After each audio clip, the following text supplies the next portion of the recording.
Today's video is sponsored by Incogni. Is that a clue in your pocket? Or are you just happy to see me? Hi, Ugly. It's me, Busman San Diego, and welcome back to Hot or Rat. And today we'll be reviewing RuPaul's Drag Race Global All-Stars Episode 3, The Mystery Ball, where the mystery was, in fact, the confusing placements of the contestants reeking of favoritism, indicating to me that Global All-Stars has taken a turn for the worse.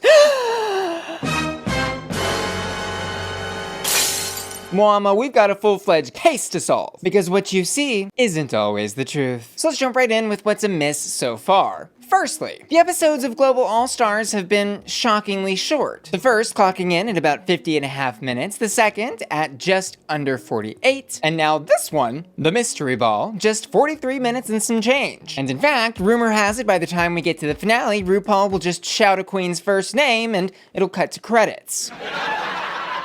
And for reference, All-Star seasons usually clock in just over the hour mark, and we haven't seen episodes as short as 43 minutes since those super short episodes they did when they first released season 15, because you'll remember they had to make room for the real friends of WeHo. And those short episodes were a mistake then, and they're a mistake now. We've got 12 international contestants from 12 different countries in this race, and these first couple of episodes are some of the most important. They're the ones where we should be getting to know the queens. And in episodes like The Ball, spending as much time as possible looking at all 36 looks and how they made the one that they made there in the workroom. Like for an all-star season of Drag Race, they are billing as a once-in-a-lifetime global drag competition. This choice just doesn't make any sense. And secondly, now that this season is off the ground, the promotion for it has felt very minimal. Press Week, which is usually a big event with all of the queens on an all-star season and main US seasons, was attended solely by Alyssa Edwards, which is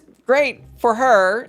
And the Getty image search for the Global All-Stars Press Week thing is hilarious because it's just a bunch of glamour shots of Alyssa somewhere in New York. But again, this is a season featuring 12 queens from around the world who are some of the best drag talent in their country, and we should be getting to know these queens on a deeper level. And thirdly, this is the first All-Star season in a while with no supplementary content like Untucked, The Pit Stop, or Fashion Photo Review. And like, thank God we've got Hot or Rot, right? But come on, this is supposed to be a once-in-a-lifetime global drag competition. Why are we not promoting the hell out of it? And as much as I love her, don't get me wrong, and want to emphasize none of this is her fault at all, why is this new season feeling like nothing more than an extended Alyssa Edwards meet and greet and showcase of her talent? And with only these little clues in front of me, I can only speculate at this time that the reason for all of this is either related to budget or pushing a narrative, or both. And while we'll explore the favoritism thing through the lens of my review of this ball, let's first take a look at the money situation over at Paramount, the parent company of Paramount Plus, the network currently hosting Global All-Stars. According to articles at IndieWire, in 2023, the company lost $490 million just in the last quarter of 2023 alone. And then according to this Wall Street Journal article, has laid off like 2,000 employees this year, plus cut down the value of their business by about $6 billion this year. And while the different sections of the parent company Paramount have been posting various amounts of losses, it's not even predicted that Paramount Plus, just the streaming part of the business, will be profitable until 2025.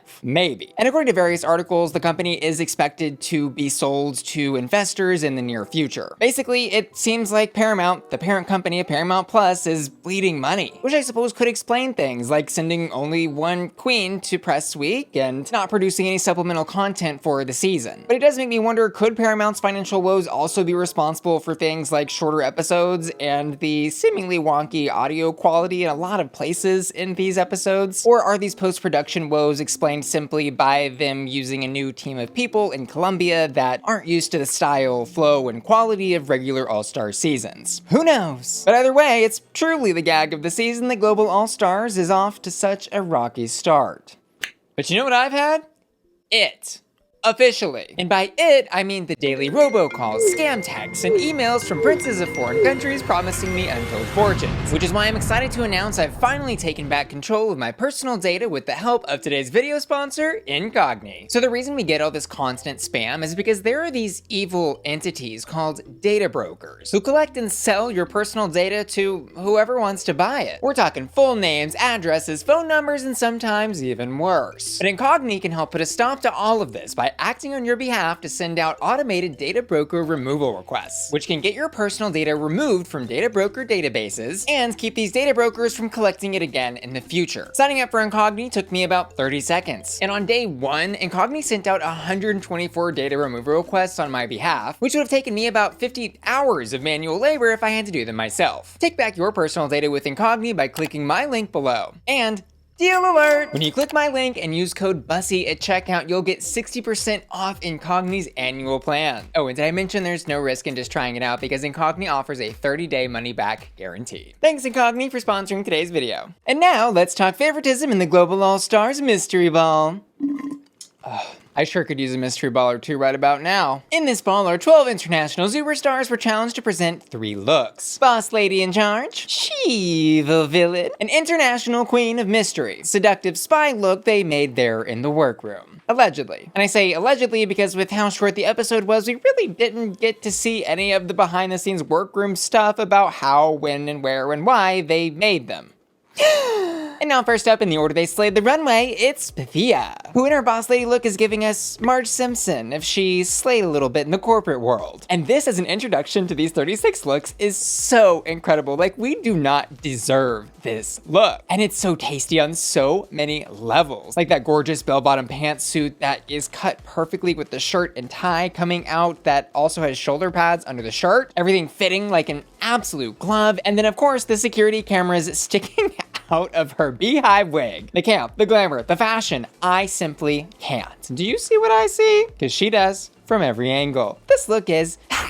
And for her She-Evil Queen look, she was one of the only queens to truly serve evil and take me there in this runway. That perfectly sculpted hair, the mask, the detail of having the white contact on the evil side, the tubes coming out of the dress in different parts, giving this like cyborg mechanical demon energy, and then adding on these strange metal apparatuses that have little arm grabbers and needles in her fingers. This is, I think, one of the most inventive, incredible, and fun things we've ever seen on the runway. It is so amazing and totally hot.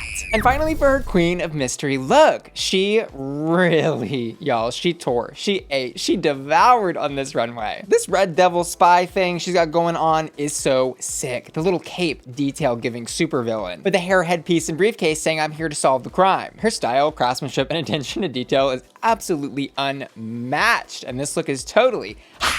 And next up, it's Eva La Queen, who in her Boss Lady runway is giving us an all-white orchid flower petal dress fantasy. And I love that this has those elements of old school 80s glamour in this gown, but also this sort of fresh take with that gorgeous hat and the white veil coming gently down her face. My only thoughts on this were, I'm not totally sure it's giving boss lady like in that realm of executive realness. Like, I suppose it could work for that, sure, but I was more getting saying I do at the altar at 5 and collecting the alimony check at 7, which in its own sense is pretty girl bossy, I suppose. This look is hot.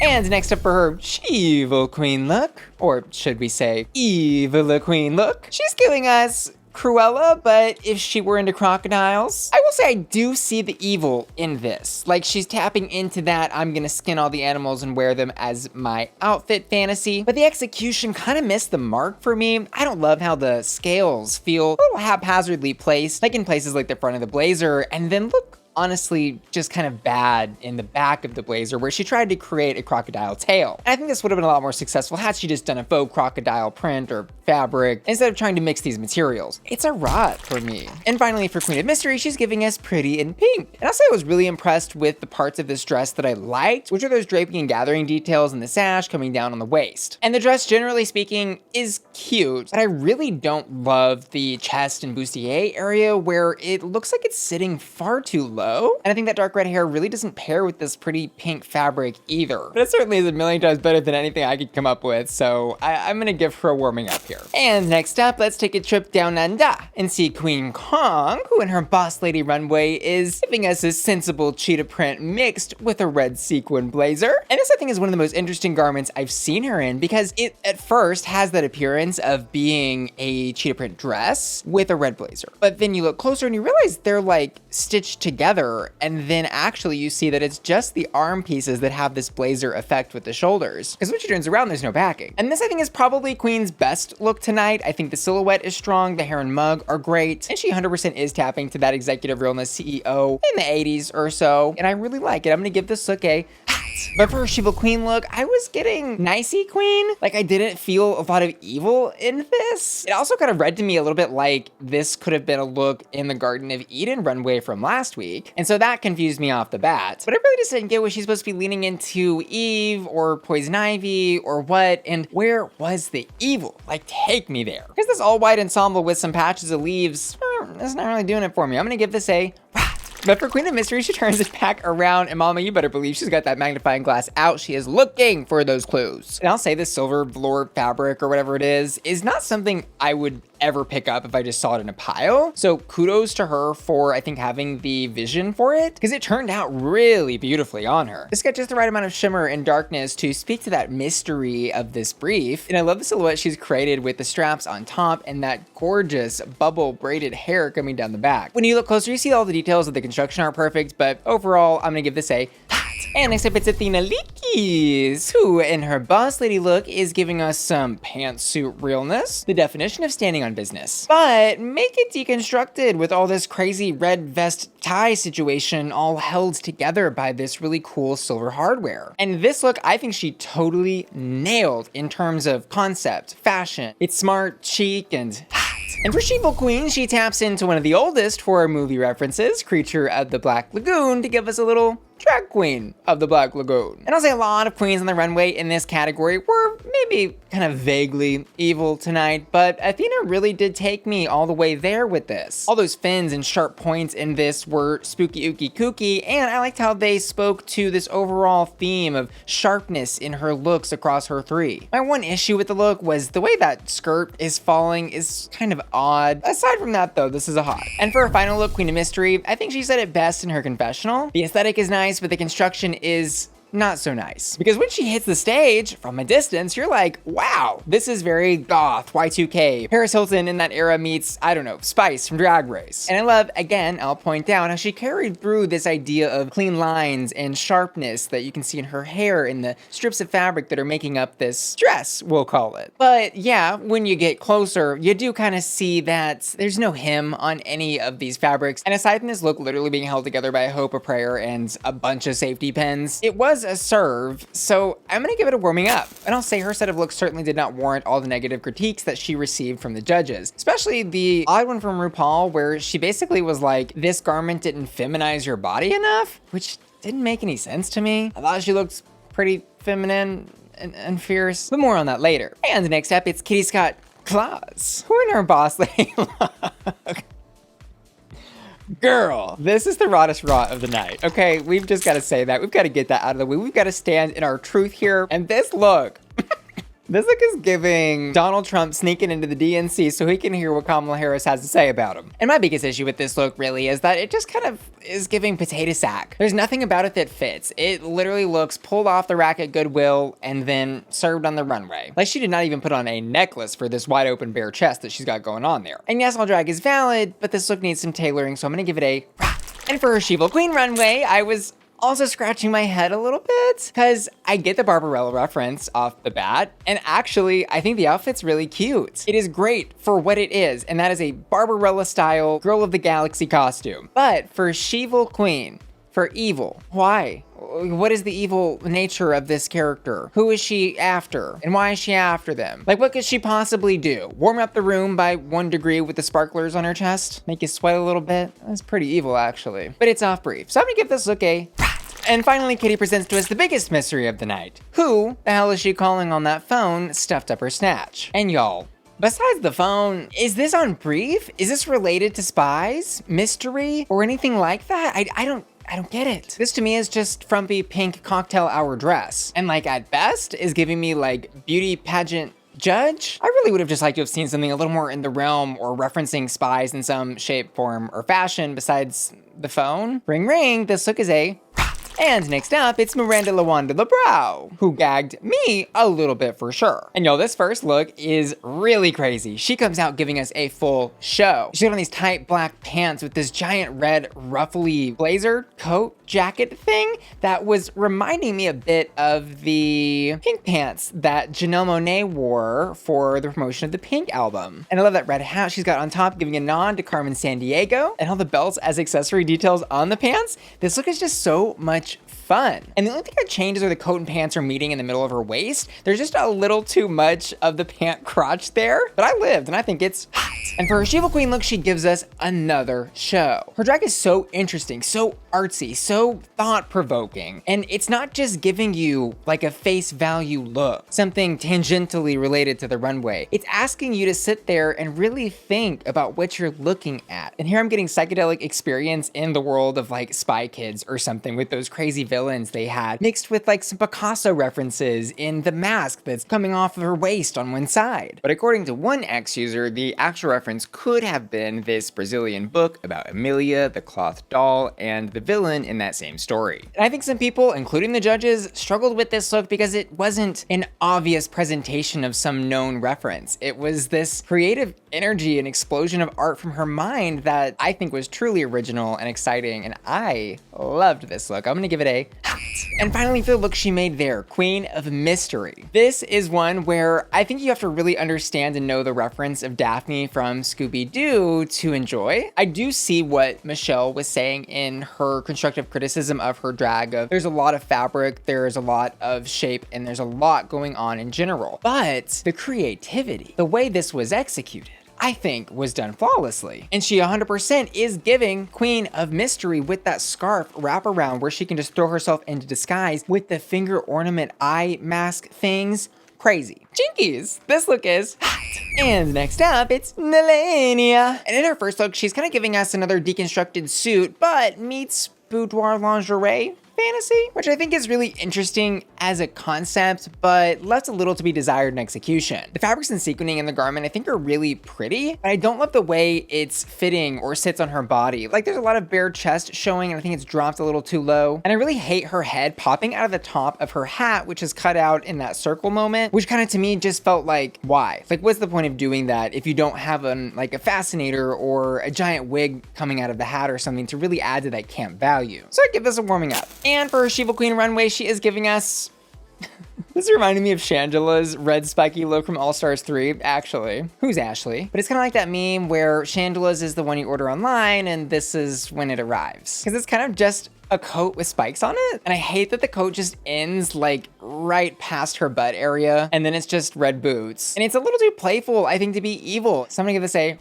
and for our last look, Queen of Mystery. Also another confusing moment for me here in this brief. And I'll say, the brief of Queen of Mystery, I think is a tough one to nail. And even more so, probably a tougher one to be original in. So I'm trying to be lenient when I'm evaluating this category specifically. But this look is just kind of giving me like Queen of the Galaxy, Queen in Space, like tangentially in the Star Wars universe somewhere. And it's pretty in that sense. I love the cape. I love the color combo. That silver and blue is done well. The mystery though is where is the mystery? I don't know. So I'm gonna give this like a safe hot. And next up, the reason for the season, it's Alyssa Edwards.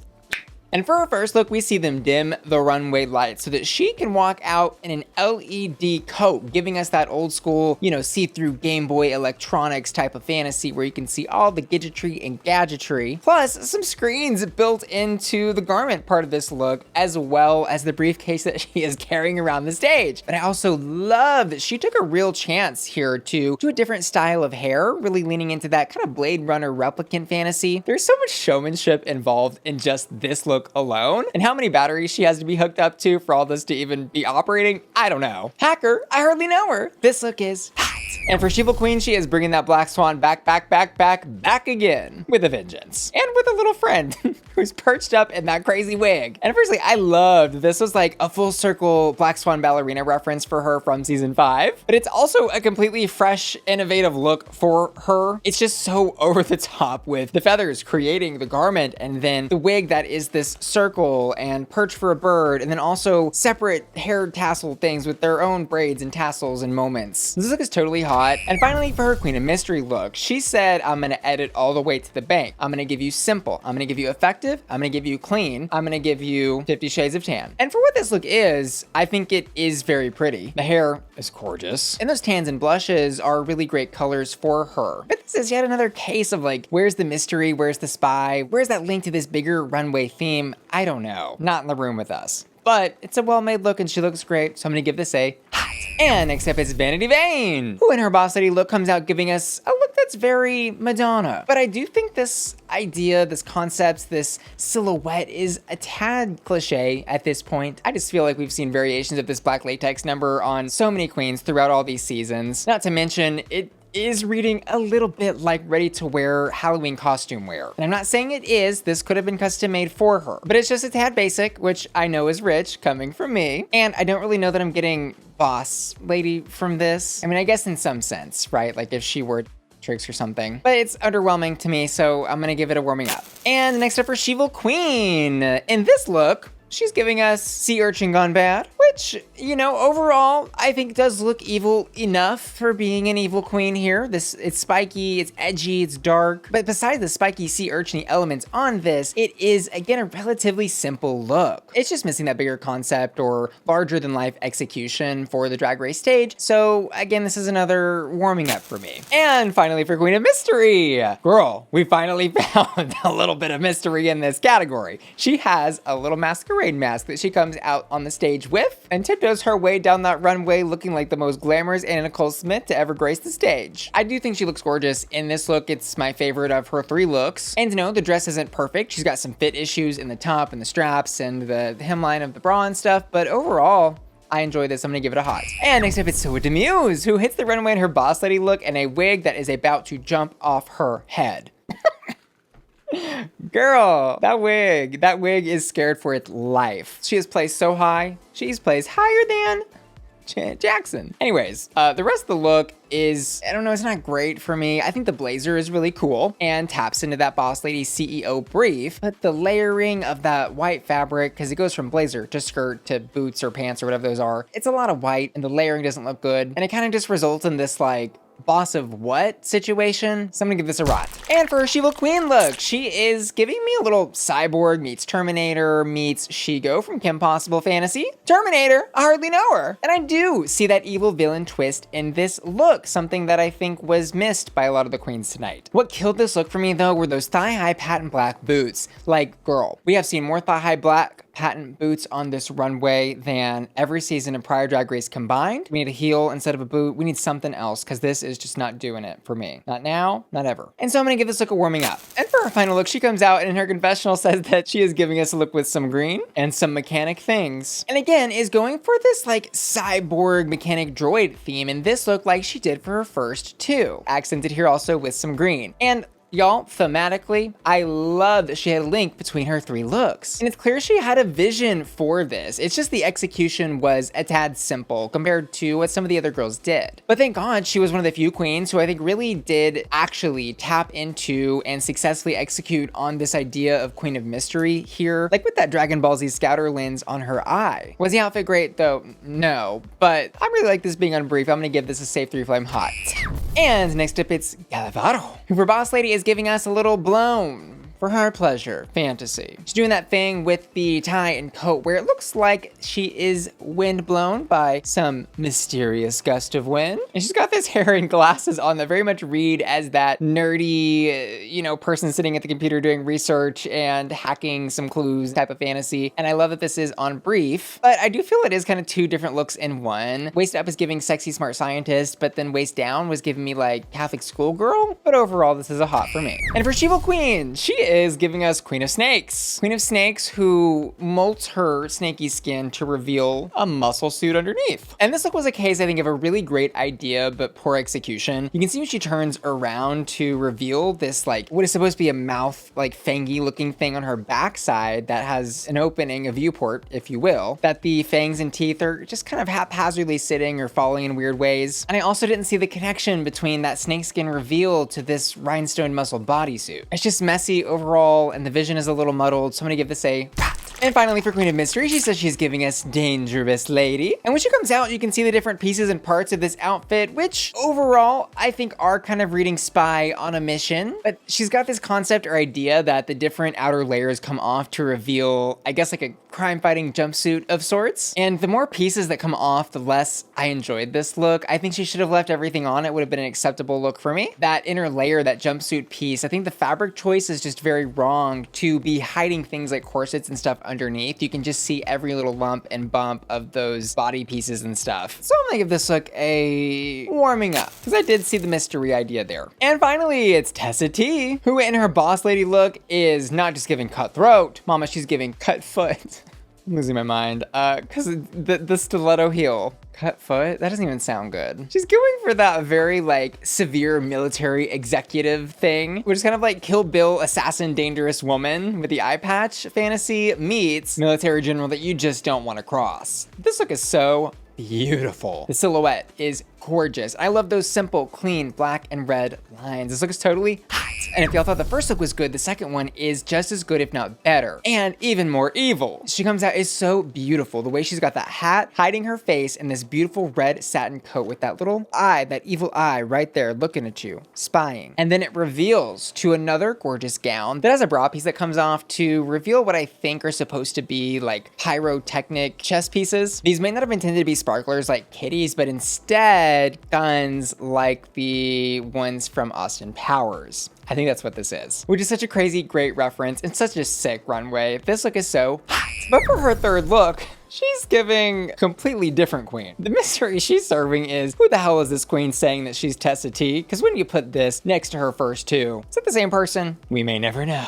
But this was kind of bad on multiple levels. Firstly, it looks like she's going to prom or, you know, a beauty pageant. And she's got a sash that's draped across the skirt of her dress instead of her chest that says Miss whatever it says. And worse than her concept being, I think, a little muddled for this category, the execution of the gown, the construction is very bad. The lines on the chest are wonky. There's holes in the seams of the skirt part, and she literally can't walk in it. Like, she's got to actually pick it up to move it around the stage with her. So we're gonna give this a which brings us to placements. The judges tonight decide the top two are Alyssa Edwards and Pythia, and they ultimately give the win to Pythia, which was a win I think deserved by a mile. And Alyssa being in the top with her, I was also fine with. But what was crazy to me was how the judges evaluated the rest of the queens tonight. Because we see called out along with those top two, 4 bottoms, who are Miranda Lebrao, Soa Lip Sync, Athena Likis, and Tessa T. Which is crazy to me because I personally think really only one of those queens should have been in the bottom placements there, that queen being Soa Lip Sync. Looking at my chart and rankings for all the queens based on my flame scores, my bottom 4 from least scoring to highest would have been Scott-Claus, Nehellenia, Soa Lip Sync, and Gala Varo. But the two most striking placements to me were Scott-Claus being safe, which I think was just because of favoritism and the judges loving her. Because remember, they judged her in Drag Race UK, and they probably see her as a viewership pull. And then Miranda Lebrao being in the bottom, which felt so out of left field because I thought she did so great in this ball. She had some of the most creative looks that were all very on brief in her own artistic way and showed us some of the most interesting drag of the night tonight. And because looks they construct there are usually weighed a little bit heavier, it was even more surprising because I thought she had one of the best Queen of Mystery looks of the entire cast, and I definitely thought that she was being called out as top 2 when they said her name. And in that same vein, I don't think Alyssa really should have been top 2 because her final look was so simple, even though her first 2 were so amazing.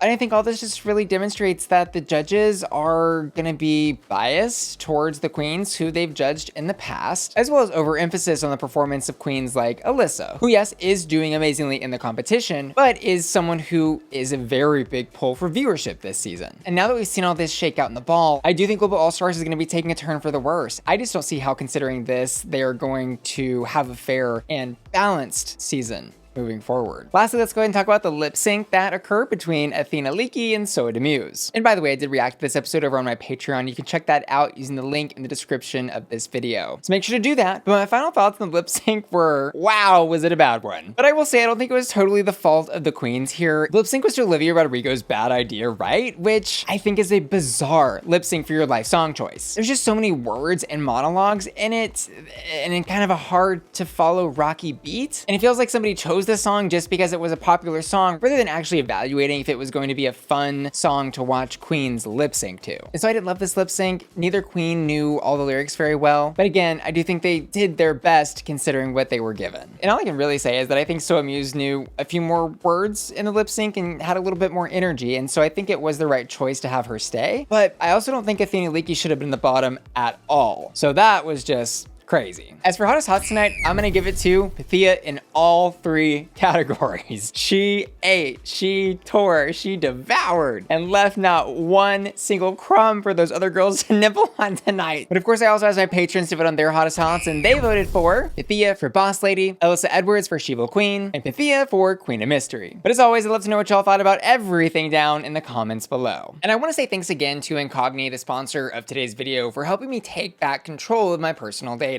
Don't forget to click my link below and use code Bussy at checkout to get 60% off Incogni's annual plan today. And I want to give an extra special shout out to Ashton, Felicia, Matthew Burns, Nicole Minst, and Will and Tana, who are all supporting me at my Bussy Queen Collector tier at patreon.com. See you later. Love ya.